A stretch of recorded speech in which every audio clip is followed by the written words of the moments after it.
Hoje eu vou trazer pra vocês um dos vídeos mais ricos em conteúdo desse canal com a doutora Samara Schurz. É assim que fala? Muito chique, né, gente? E a gente vai falar sobre leis digitais.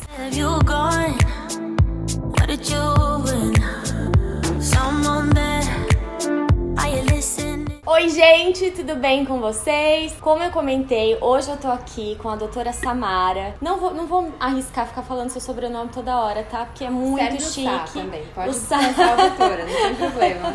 Não, todo respeito, né? Quem merece respeito estudou muito pra isso. E mais legal ainda, tá indo pra uma área que é completamente inovadora, assim, super novidade, pelo menos. Acho que nem só pra mim, né? A área de direito digital é muito nova no mercado, né? Como que conta um pouquinho pra gente disso, doutora? É muito nova. Eu sempre sou dessa nossa geração que adora tecnologia e adora estar conectado, sou hiperconectada. E quando eu me formei em Direito, eu procurava uma área que me satisfizesse nesse sentido. Eu queria trabalhar com tecnologia, adorava internet, reflexos de tecnologia no direito. Sabia que esse seria um grande futuro e que seria promissor.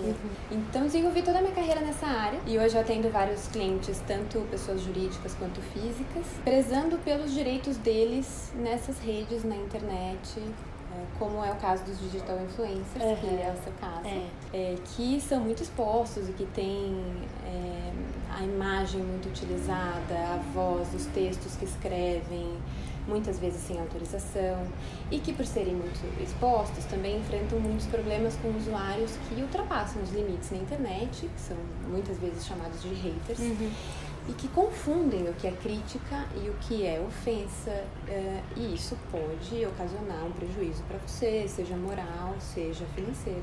Ou emocional. Que é o pior de todos, né? É o pior de todos. E eu me apaixonei por essa área, eu gosto muito, é uma área muito diferente das áreas tradicionais do direito, muito dinâmica, muito jovem, os profissionais que trabalham nessa área são muito jovens, e por isso não tem aquele estereótipo comum do advogado que a gente está acostumado, né? Que é o senhorzinho de terno, de cabelo branco. São pessoas tão competentes, tão inteligentes quanto, mas super jovens, e é muito legal trabalhar nessa área, assim, que realmente me encontrei, é o que eu gosto de fazer. Só pra gente dar um contexto, assim, no vídeo, né? Como assim, de repente, apareceu uma advogada de direito digital no canal da Beca? Eu conheci a doutora Samara através de, acho que eu não vou mencionar a pessoa, porque eu não sei se ela quer que fale, né? Mas eu conheci através de uma outra influenciadora digital, que foi uma pessoa que eu pedi indicação numa época onde eu estava pensando em... Eu queria uma assessoria nesse sentido pra saber o que fazer, né? Se cabia um processo, se eu deveria, se valeria a pena entrar. E foi aí que eu conheci a doutora Samara. E desde então a gente viramos até meio amigas, né? Podemos dizer assim, porque a gente começou a conversar. A gente comenta os posts uma da outra, a gente conversa, a gente resolveu gravar esse vídeo, que nem era a ideia inicial, enfim. E acabou que foi ótimo, porque eu adorei conhecer você como pessoa, não só como advogada. Mas foi assim que eu conheci o trabalho dela. E o que eu achei muito legal na época foi porque eu poderia ter procurado qualquer outro advogado, mas se fosse pra fazer alguma coisa, eu queria fazer com uma pessoa que soubesse aquilo que estava fazendo, que tivesse uma especialidade nessa área exatamente, porque como é uma área muito nova, algumas pessoas até dizem que a internet é terra de ninguém, né? E isso não é verdade. É totalmente errado. Tem que ser uma pessoa que saiba trabalhar naquele campo que ela vai atuar, né? Então... E a internet é muito dinâmica. Ela não aceita o modelo tradicional do direito. Quando você fala em ações judiciais, certamente você pensa em ações judiciais super demoradas, que demoram 1 ano, 2 anos, 3 anos para trazer resultado, e a gente sabe que a internet não comporta isso, porque as consequências de algo que é publicado na internet, quando isso é negativo, elas são muito rápidas. São instantâneas, né? É o que a gente chama de viralização. A coisa viraliza, e se você não conseguir tirar do ar aquilo que é ilícito ou que prejudica alguém, você pode manchar a reputação dessa pessoa ou prejudicar o trabalho dela pro resto da vida dela, que é uma outra característica da internet. Que a internet não tem o botão de delete, a gente fala.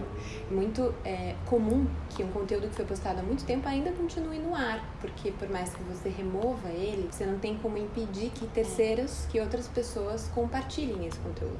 Quantas pessoas gravam teus próprios stories e postam no YouTube pra perpetuar aquilo, porque os stories somem em 24 horas, né?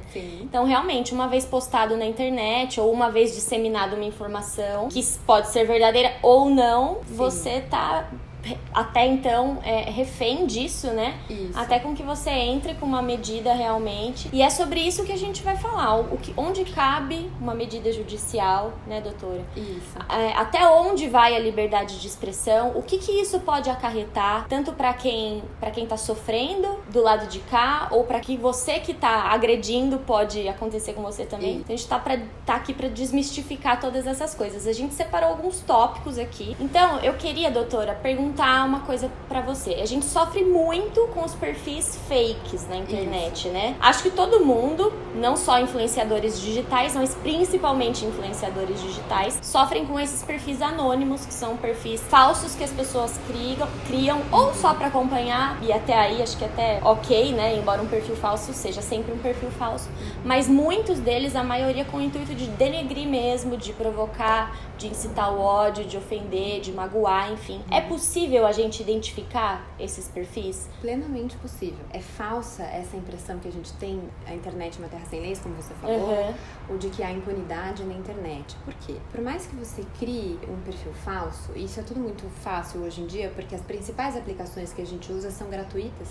e sequer conferem os dados que você insere lá. Então, se eu quiser hoje criar um perfil no Facebook com o seu nome, eu consigo. Com a sua imagem, exatamente. eu consigo. Mas o que acontece nesses casos é que o provedor, que a gente chama provedor de aplicação, que é aquele provedor que a gente acessa na internet, então o Facebook, o YouTube, o Twitter, qualquer site, ele é obrigado por lei a guardar os teus registros de conexão à internet, que acessaram aquela página.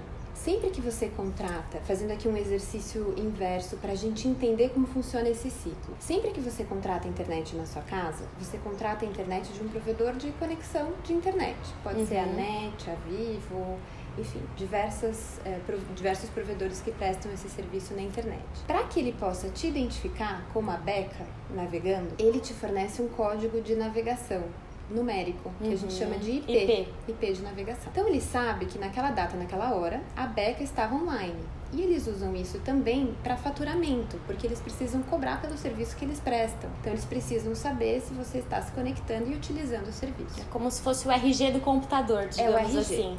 Da conexão também. Tanto o computador, o teu dispositivo, quanto a conexão possuem um IP. Quando você se conecta, por exemplo, no YouTube, para postar o vídeo que a gente está gravando hoje, o YouTube, por lei, precisa guardar esse IP. E não só o IP, mas o IP, a data e a hora. Então, se alguém criar uma página falsa no Facebook, por exemplo, e eu pedir uma ordem judicial para que o Facebook me entregue esses dados de IP, data e hora, basta com que eu peça para o provedor de conexão em seguida me entregar o dado do assinante da internet. E aí eu vou saber de onde fisicamente partiu aquela conexão. Isso a gente consegue até em alguns dados do próprio Google. Por exemplo, no blog aparecem os IPs que estão ativos lá, além do teu blog no momento. Sim. Se você procurar um localizador de IP, ele te dá a região aproximada de onde a pessoa tá. Que é a geolocalização. Exatamente. Então, assim, para um processo não funciona, porque você vai ter apenas uma ideia de onde a pessoa tá e não é uma coisa legalmente aceita, né? Mas imagina para uma ordem de judicial te dá com precisão o local onde a pessoa está. Com precisão. E é fácil conseguir esse... como fala mesmo?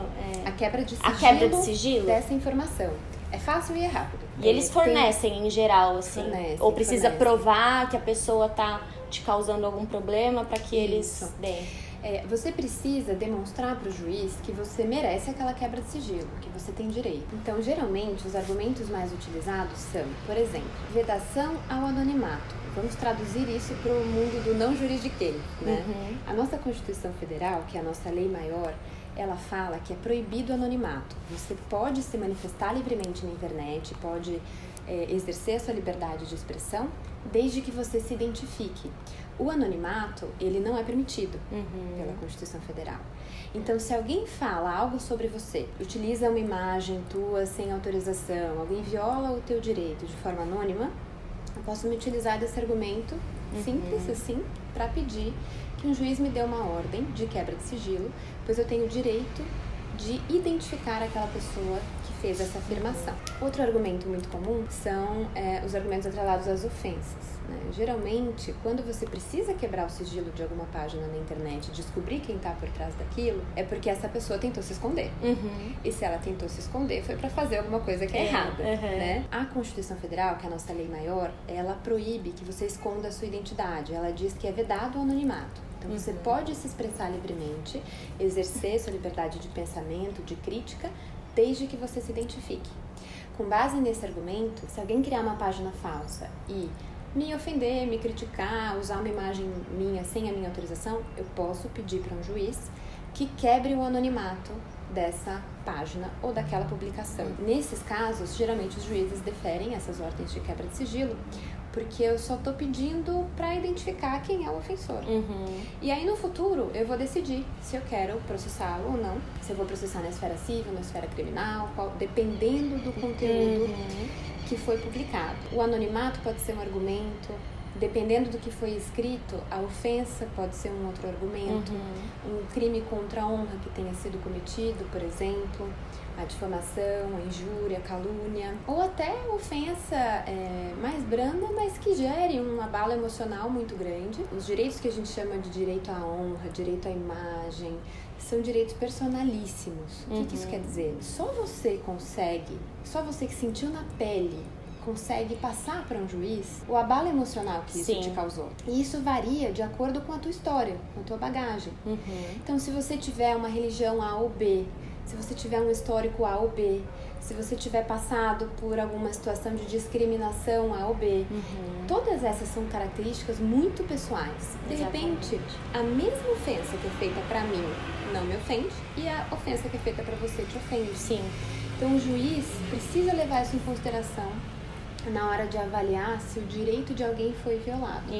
Com base nesses argumentos que a gente pode pedir a quebra de sigilo desses perfis e a gente consegue identificar os usuários que estão por trás dessas páginas. E quanto ao que a gente vai fazer depois que a gente descobriu quem é essa pessoa, eu vou pedir pra gente falar daqui a pouco, porque acho que tem um outro gancho que eu quero puxar nisso, que são os perfis de fofoca, as pessoas que se expõem, que falam quem elas são, alguns não, alguns são anônimos, mas outros perfis dão a cara a tapa, dão nome, dão rosto, aparecem e tal, mas falam livremente, falam coisas que muitas vezes são verdade, outras vezes falam coisas que são mentiras, mas de qualquer forma expõem sempre situações que não são legais. Nunca é pra, polêmicas, nunca né? é pra te elogiar por algo que você fez. Então, sei lá, você fez uma coisa muito bacana, você fez uma caridade maravilhosa e isso foi parar na internet, e nunca é pra te dar o mérito, é sempre pra te desfavorecer, é sempre pra te diminuir. Então, sejam verdades ou não, é sempre incitando o ódio de alguma forma, né? E aí não só essas postagens, mas todos os comentários que rolam em torno disso, a maioria são sempre com esse teor. Eu queria saber até onde se isso é legal, ou se é legal, mas tem um limite. Como que é que funciona essa parte dos perfis dos sites de fofoca, de tudo, não só para influenciadores digitais, mas para jornalistas que falam de artistas, enfim.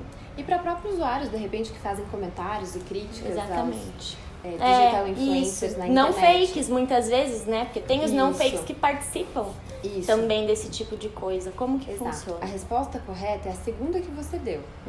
Pode, mas tem limite. Como eu vinha dizendo, a Constituição Federal ela prega que todos nós temos a liberdade de expressão, de pensamento, de crítica e, portanto, como a gente vive numa democracia, a gente é livre para falar o que a gente quiser, pensar o que a gente quiser, expor uma crítica do jeito que a gente quiser. Onde fica o limite? Onde eu violo o direito de alguém e eu causo um abalo a essa pessoa, causo a essa pessoa algum tipo de sofrimento. Quem que avalia essa linha tênue do que tá pro lado de cá, o que tá pro lado de lá?